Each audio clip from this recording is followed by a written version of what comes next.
Les médecins de TikTok, j'ai besoin de vous parce qu'on va bientôt trinquer. Bonne année et bonne santé. Et j'aimerais démarrer cette nouvelle année avec une réelle santé de fer. Il faut savoir que j'ai de la chance, je suis très peu malade. Je prends très rarement des médicaments et je suis plus complément alimentaire. Probiotiques, vitamine D. Vous voyez à peu près mon cas. Le coup de pas de bol, c'est que je suis partie à l'étranger et que j'ai ramené une bactérie. En mangeant, en buvant ou en me baignant dans une eau croupie. Toujours est-il que j'ai dû être perfusée pour me réhydrater et que j'ai fait des tests sanguins qui n'étaient pas ouf. Et I poo in a pot, je le dis en anglais, je trouve que ça passe mieux, pour voir ce que j'avais. I come back to the France. Ça allait mieux, mais je me suis quand même dit, Agathe, va voir ton médecin, il va te refaire un petit bilan. Et donc je suis bien rentrée en France avec une bactérie qui s'appelle Blastositis hominis.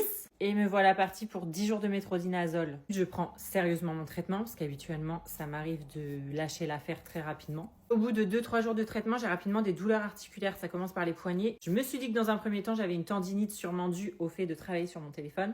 Pas du tout. Quand ça a commencé à attaquer mes chevilles et mes genoux, je me suis quand même dit qu'il y avait un petit problème. Je filais à la cuisine préparer les biberons des filles. Et en fait, j'avais l'impression que ma vision ne suivait plus ma tête. Juste le temps de dire à Ronan que je ne me sens pas bien, je tombe dans ses bras. J'entendais ses questions, mais j'arrivais pas à lui répondre. Je savais qu'il fallait que je respire et que je manquais d'air, mais j'arrivais pas à reprendre ma respiration. Je me dis quand même que c'est pas normal, je suis pas sujette au malaise. Là, ça fait 2 malaises que je fais en très peu de temps. Vous êtes nombreux à avoir été atteints par cette même bactérie. Ça a été très long pour vous. Et je voulais juste savoir si ces symptômes, ça pouvait correspondre à la bactérie tout simplement. Est-ce que c'est mon corps qui réagit?